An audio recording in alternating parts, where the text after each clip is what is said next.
নীতিমালা নয়, আমাদের রুজিরুটির গলা টিপে ধরা, এমনই সব ক্ষুব্ধ স্লোগানে আজ উত্তাল হয়ে ওঠে মানিকগঞ্জ জেলা প্রশাসকের কার্যালয় প্রাঙ্গণ। মাহবুব আলম তুষারের রিপোর্টে জননী টেলিভিশন নিউজ ডেস্ক থেকে সঙ্গে আছি আমি মুনমুন জ্যোতি।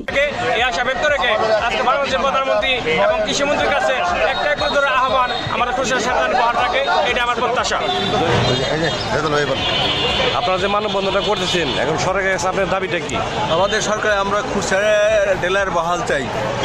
আবেদন যে আমাদের মুখের অন্ন যেন ফিরিয়ে দেওয়া হয়, আমাদের মুখের অন্ন যেন কেড়ে না।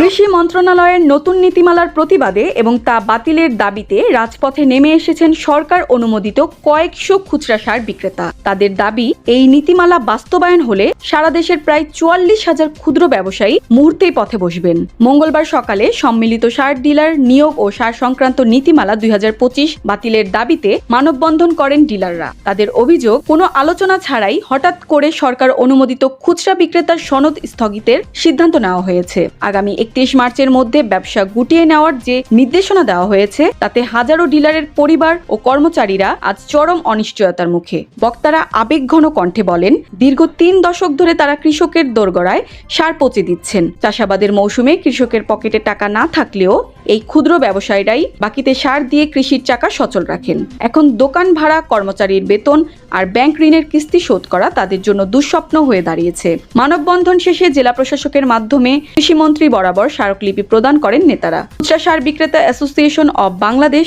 হুঁশিয়ারি, অবিলম্বে এই কৃষক ও ব্যবসায়ী বিরোধী নীতিমালা স্থগিত না করলে আগামীতে আরও কঠোর কর্মসূচি ঘোষণা করা হবে।